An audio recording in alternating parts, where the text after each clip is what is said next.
Okay, good morning student, जय Hind. Again part second करते हैं इसका, कोऑर्डिनेशन कंपाउंड का। हम डेफिनेशंस हमने कर ली थी, कुछ मैंने यहाँ लिख दी, इसको भी चेक कर लेंगे। आईपीएससी नेमिंग मैंने लिखना सिखा दिया, उसके ऊपर ये प्रैक्टिस क्वेश्चंस हैं, इनको सॉल्व करके दिखाते हैं। एनसीईआरटी के पेज नंबर 124-5 के ऊपर एक्सरसाइज 5.2, 5.3 और इंटेक्स 5.12 कर लीजिए। इनमें से ही आपके बोर्ड में 100% कुछ ना कुछ आ जाएगा, 100% यहीं से आएगा। ये आप 4 क्वेश्चन करेंगे तो कंप्लीट हो जाएगा। मैं सबसे पहले ये क्वेश्चन सॉल्व करना दिखाता हूं। आईपीएससी लेना मैंने सिखा दिया, आईपीएससी किस तरह से लिखते हैं। Now how to write the formula of coordination number on the basis of their name. इसके नाम के ऊपर हम इसका फॉर्मूला कैसे करें। देखिए, tetra means 4, tetra means 4।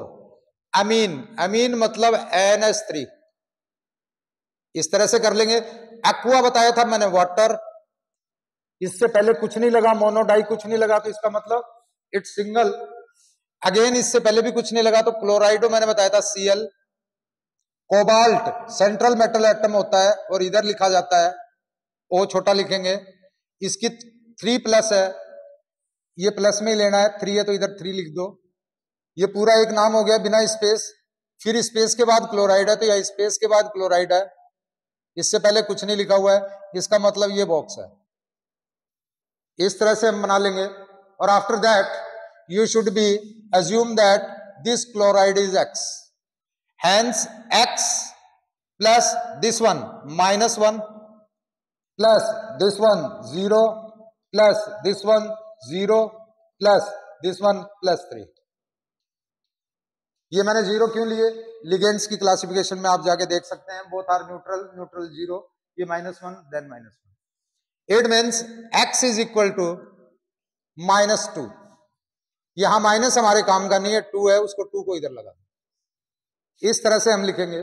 Same way में ये है पोटेशियम, यहां ये है पोटेशियम मतलब K, स्पेस है मतलब हमारे पास कोई इस तरह का कंपाउंड है।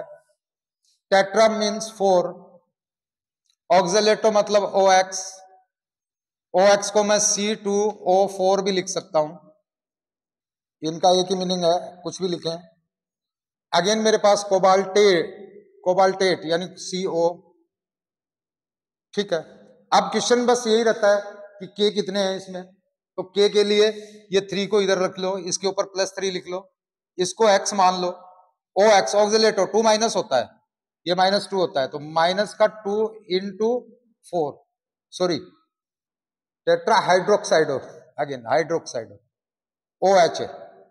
OH स्पीसीज कौन होती है, OH होता है नेगेटिव, 1 नेगेटिव, तो OH 1 नेगेटिव, तो माइनस का 1 × 4, it means X plus +3 plus minus का 4 is equal to 0। X is equal to 1, 1 ही रहेगा, इसमें कोई चेंज नहीं आएगा, 1 रहेगा। Again this potassium trioxalato 3 OX हैं, एल्यूमिनियम है, क्लियर। एल्यूमिनियम के आगे अगेन 3 है, तो ये प्लस का 3 है। दिस वन इज -2 × 3, -2 × 3 और इट्स X, तो X plus +3 plus -6 is equal to 0, X is equal to that is 3, तो यहां 3 लगा देंगे। इस तरह से हम कर लेंगे। 3 मार्क्स का आया था इसी साल 2024 में, ये क्वेश्चन 3 मार्क्स का आया था। आपको ये प्रैक्टिस क्वेश्चन कर लेने हैं, एनसीईआरटी का ये पेज में सारे सोल्व करके देख लेना। हम आगे बढ़ते हैं, डेफिनेशंस को कंप्लीट करते हैं, वर्नर थ्योरी करेंगे। इलेक्ट्रोलाइटिक कंपाउंड्स, ये वो कंपाउंड्स हैं जिसमें सेम टाइप के लिगेंड हो, सेम टाइप लिगेंड हो। एग्जाम्पल ये वाला एग्जाम्पल है, सेम है, OH ही है 4, सेम है। फॉर एग्जाम्पल मैं लिख दूं, दैट इज KCOOH4, तो ये कौन सा है, सेम लिगेंड आ गया। Same ligand, it means same ligands means homo. इसमें डिफरेंट लिगेंड्स,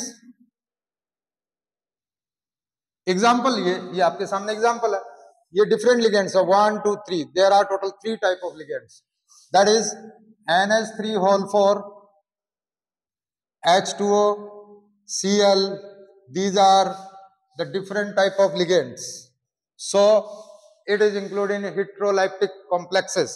चिलेट इफेक्ट्स वो होते हैं, ये जो चिलेट लिगेंड्स वो होते हैं जो रिंग का फॉर्मेशन करते हैं, जो रिंग फॉर्मेशन करते हैं किसके साथ, विद सेंट्रल मेटल एटम। मान लीजिए कोई ए सेंट्रल मेटल एटम है, इसके साथ रिंग के रूप में जुड़े ऐसे, या फिर 6 हो तो 6 जुड़े, जैसे EDTA जुड़ता है, जैसे EDTA, तो ये रिंग बना लेगा। ये भी, ये जैसे मान लो इन है, ये रिंग बना लेगा। तो जो रिंग बनाते हैं स्टेबिलिटी भी बढ़ती है। आपसे कोई क्वेश्चन, इसकी एप्लीकेशन क्या है, आपसे कोई क्वेश्चन पूछे कि ये वाला कॉम्प्लेक्स ज्यादा स्टेबल है, ये वाला कॉम्प्लेक्स ज्यादा स्टेबल है, और इससे पहले क्या है, दैट इज CO, ये कॉम्प्लेक्स ज्यादा है, या फिर CO,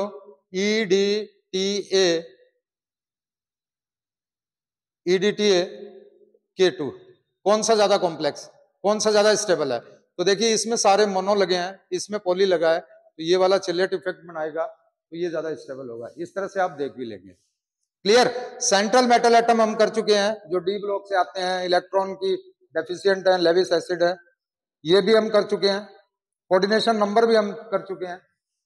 एम्बिडेंट लिगेंड भी हम कर चुके हैं। डबल सॉल्ट बता देता हूं आपको। मान लीजिए अपने पास एक सॉल्ट है NH4 होल ट्वाइस SO4, और एक है FeSO4। इन दोनों को मैं ऐड कर देता हूं, वाटर में डिजोल्व कर देता हूं, और वाटर में डिजोल्व करके इनका क्रिस्टलाइजेशन करा लेता हूं, धूप में रख दूंगा, वाटर इवोपरेट हो जाएगा। उसके बाद जो मुझे मिलेगा वो कंपाउंड मिलेगा NH4 whole twice SO4 FeSO4 मिलेगा मुझे। This is known as double salt. आपके प्रैक्टिकल में भी है ये, जिसको आपने मोहर साल्ट बोला। तो इसके एग्जाम्पल्स आप याद रखेंगे। एक तो मोहर साल्ट जो कि यही वाला है, और एक आप पोटेश एलम कर लेंगे, फिटकड़ी। क्लियर। तो ये भी इंपॉर्टेंट है, आपसे पूछ सकता है। एक चीज और ध्यान रखें, एक छोटा सा क्वेश्चन और देख लें। आपसे पूछे how many mole of ions given by मोहर साल्ट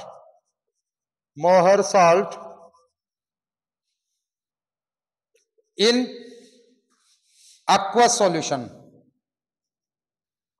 इस तरह से अगर कोई क्वेश्चन पूछ ले, या मोहर साल्ट लिख दे, या फॉर्मूला दे दे, या आपको अमोनियम फीरस सल्फेट इसका नाम है, अमोनियम फीरस सल्फेट ऐसे बोल दे, तो आपको क्या करना है, कंपाउंड लिख लेना है जो भी आपको दे। NH4 whole twice SO4 FeSO4।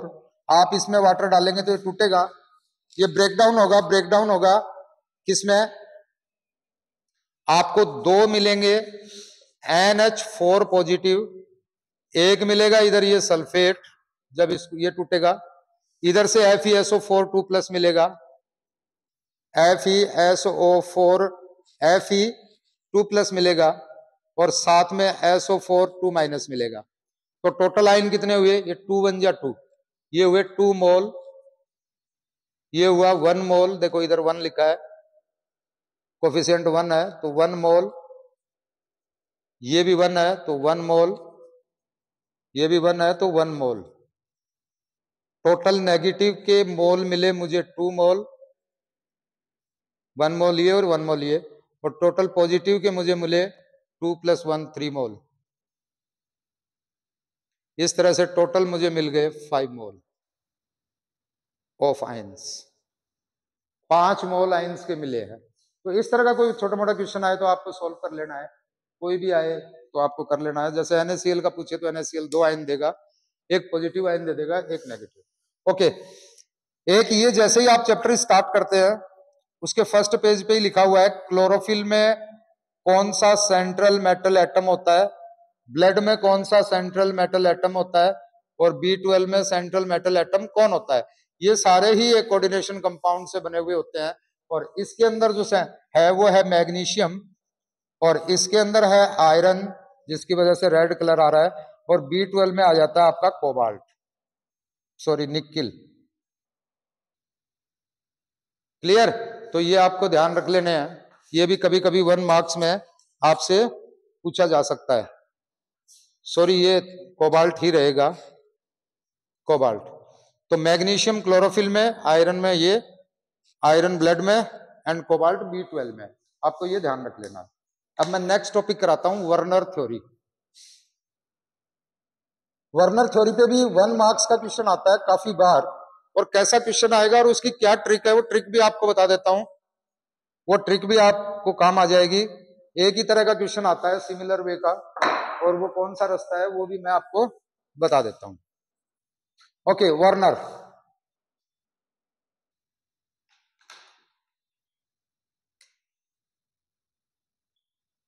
Werner's theory, Werner's theory. Werner ने क्या किया था? Werner was the first person who tell or write a theory about the coordination compound. He was the first person, and the most important thing is that there is no disadvantage of the Werner theory. इसका कोई disadvantage नहीं है। इसने बड़ा कम बोला, थोड़ा बताया, लेकिन जितना बताया बिल्कुल सही बताया। इसने कहा था कि जो central atom, central metal atom होता है वो दो तरह की, 2 types of valency,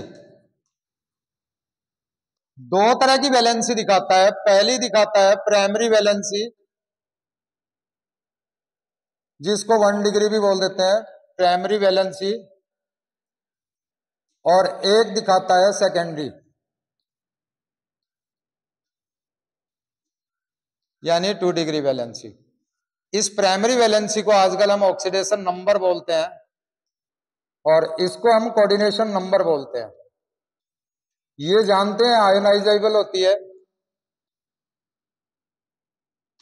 primary valency ionisable है क्योंकि ये टूट सकता है, ये वाली नॉन आयोनाइजेबल है। इसका रिप्रेजेंटेशन था वो डॉट लाइन से किया था, डॉट लाइन से। इसका रिप्रेजेंटेशन कंप्लीट लाइन से किया था। यही इसकी थ्योरी थी, और इस थ्योरी पे इसने एक एक्सपेरिमेंट किया, हम वही करेंगे। इसने एक कंपाउंड लिया CO Cl3 dot x amount of NH3, ये कंपाउंड लिया, और इस कंपाउंड को लेके इसने एक्सपेरिमेंट किया। तो इसने स्टेप नंबर 1 में क्या किया? x को एक्सेस ले लिया, x को एक्सेस ले लिया, ठीक है, यानी एक्सेस NH3 पास करा दी इस कंपाउंड के अंदर। तो कंपाउंड कैसा बना? कंपाउंड बना CO, इधर मैं लिख दूं, इस कंपाउंड का ऑक्सीडेशन नंबर जो उसने बताया वो बताया +3, और इसका कोऑर्डिनेशन नंबर जो बताया वो बताया 6। तो जब इसने एक्सेस में पास कराया तो इसको ये कंपाउंड मिला,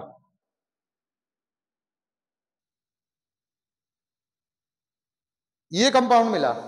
इसको इसने किस तरह से ऐसे रिप्रेजेंट किया? इसने कहा भाई देखो ये कोबाल्ट है और ये इसकी प्राइमरी वैलेंसी है, क्योंकि प्राइमरी वैलेंसी को इस तरह से शो करना है, जो ऑक्सीडेशन नंबर है। प्राइमरी वैलेंसी 3 है, यानी 3 क्लोराइड है, और ऑक्सीडेशन नंबर 6 है, 1 2 3 4 5 6, यानी सेकेंडरी वैलेंसी 6 है। कंप्लीट लाइन से इसको रिप्रेजेंट करेंगे तो 6 NH3 इस तरह से है। तो जहां मैंने कंप्लीट लाइन की है उसका मीनिंग क्या है? उसका मीनिंग है नॉन आयनाइजेबल, यानी टूटेगा नहीं, नॉन आयनाइजेबल मतलब बॉक्स के अंदर रहेगा, यही मीनिंग हुआ। और इसका ये कौन है? आयनाइजेबल, तो यहां कौन आ जाएगा? क्लोराइड। कितने? 3 आगे, सेंट्रल मेटल एटम कोबाल्ट, ये फॉर्मूला बन गया। क्लियर? ये आयन कितने देगा? ये आयन कितने देगा? ये आयन जब टूटेगा तो 3 प्लस तो ये देगा, 3 क्लोराइड के माइनस तो ये देगा,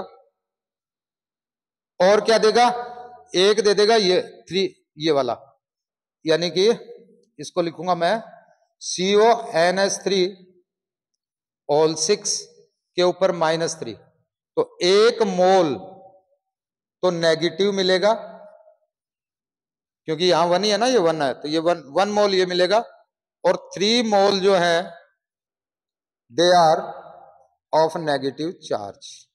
तो टोटल आयन कितने मिले मुझे, 4 आयन मिले। 4 आयन मिलेंगे तो ये एक कंडक्टर होगा, इट एक्ट एज कंडक्टर, ये इलेक्ट्रिसिटी का गुड कंडक्टर होगा। अब क्या किया, स्टेप नंबर 2 में उसने क्या किया, थोड़ा लिमिट कर दिया, अमोनिया को थोड़ा कम किया, ज्यादा कम नहीं किया, तो वो फिर रिएक्ट कर गया, इस तरह से रिएक्ट कर गया, उसके 5 मॉलिक्यूल रिएक्ट कर गए, 5 मॉलिक्यूल रिएक्ट कर गए। किस तरह से सेटिस्फाई किया, विद द डायग्राम। उसने कहा ये कोबाल्ट है, and these are the 3 chlorides which are act as the primary valency and which refers as a oxidation number. Its oxidation number is 3. It means primary valency is 3. So chlorides are 3, and there are total oxidation number. Coordination number is 6. But in this compound, the ammonias are 5. Only 5, तो coordination number तो 6 है, coordination number 6 है, लेकिन ammonia तो 5 है। अब 5 है तो क्या बोला उसने कहा कि ये क्लोराइड जो है ये प्राइमरी और सेकेंडरी दोनों की वैलेंसी को सेटिस्फाई करेगा। ये वाला क्लोराइड प्राइमरी की भी, सेकेंडरी भी। इसका मतलब हुआ क्लोराइड यहाँ ऑक्सीडेशन नंबर में भी इंक्लूड होगा और कोऑर्डिनेशन नंबर में भी होगा। तो इसके लिए होने के लिए इसको बॉक्स के अंदर जाना पड़ेगा। तो इसका मतलब यह है कि ये कोबाल्ट और ये NH3 हो गए 5, और क्लोराइड अंदर चला गया और बाहर रह गए 2 क्लोराइड। तो अब देखिए इसका कोऑर्डिनेशन नंबर भी कितना हो गया, 6, और ये भी 3 हो गया। क्लियर। ये आयन कितने देगा, ये आयन देगा कोबाल्ट NH3 होल 5 Cl, ये देगा पॉजिटिव में, और +2 देगा क्लोराइड आयन माइनस में।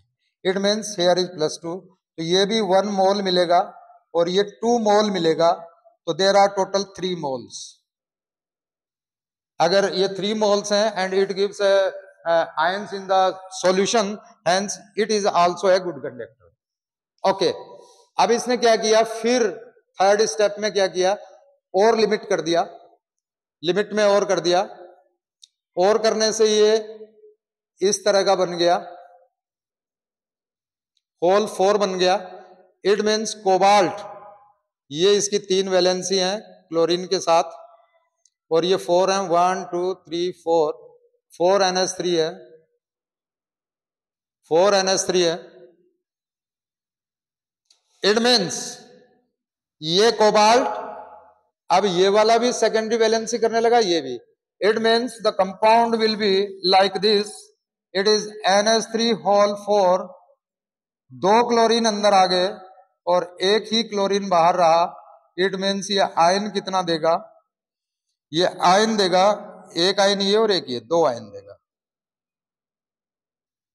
1 आयन देगा नेगेटिव का, 1 आयन देगा 1 मोल, 1 मोल नेगेटिव, 1 मोल पॉजिटिव। तो इक्वल टू NaCl। जेई में, नीट में आए हुए क्वेश्चन है कि इनमें से कौन सा compound, which of the following compound, coordination compound, gives the ion equal to NaCl? The answer is this one. Okay, next में इसने क्या किया, और लिमिट किया, और लिमिट किया तो ये फिर रिएक्ट कर गया COCl3 NH3 होल 3, ये CO and this one Cl, again Cl Cl Cl, 1 2 और ये 3, ये 3 आ गए आपके NH3। कंपाउंड कैसा बना, कंपाउंड बना CO NH3 होल 3, और ये तीनों ही आपका प्राइमरी एंड सेकेंडरी सारी वैलेंसी सेटिस्फाई करने लगा, मतलब तीनों अंदर आ गए, बाहर कुछ नहीं बचा। तो आयन कितने देगा? आयन देगा 0, और ये क्या होगा? इंसुलेटर। ठीक है, आपसे पूछा जा सकता है इनमें इंसुलेटर कौन सा है, तो ये। अब ट्रिक सुनिए कि आप पे इस पे कैसे क्वेश्चन आते हैं और आपको कैसे आंसर देखना है। मैं एक क्वेश्चन लिख देता हूं, इसको मिटाकर, इसको मिटा के क्वेश्चन लिख देता हूं और ट्रिक लिख देता हूं। आपके सीबीएसई में सिर्फ वही क्वेश्चन आएगा तो उसी तरह का आएगा, दूसरा नहीं आएगा। क्वेश्चन है हाउ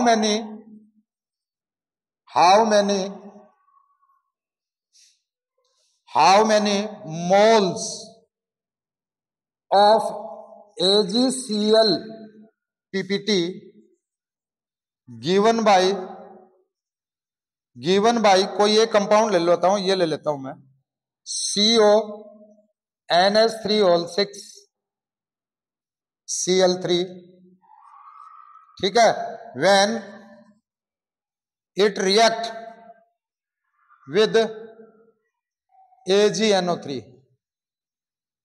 ये कह रहा है AgNO3 के साथ रिएक्ट करके ये वाला कंपाउंड कितने AgCl PPT देगा। तो AgCl PPT यानी Ag उतने ही क्लोराइड को रिप्लेस कर पाएगा जितने काउंटर आयन में है, अंदर वाले को नहीं तोड़ सकता है। या सपोज करो मैं थोड़ा सा कर लेता हूं, यहां पे अगर 1 क्लोरीन है और यहां 2 क्लोरीन है, तो इस क्लोरीन को ये तोड़ नहीं सकता है, इस क्लोरीन को तोड़ सकता है ये वाला Ag। ये Ag इसको नहीं तोड़ सकता है, इसको तोड़ सकता है। तो आपका आंसर जो है ना वो सिंपल ज्यादा आपको नहीं करना है, इस डिजिट को लिख देना। यहां 1 हो तो 1 लिख देना, जैसे यहां आंसर आ जाएगा 3, यहां आंसर आ जाएगा 2, यहां आ जाएगा 1। ये रिएक्ट ही नहीं करेगा, ये AgNO3 से रिएक्ट ही नहीं करेगा। क्लियर? तो आज के लिए इतना ही है। अगले वीडियो में हम most important topic VBT theory करेंगे। ओके, जय हिंद।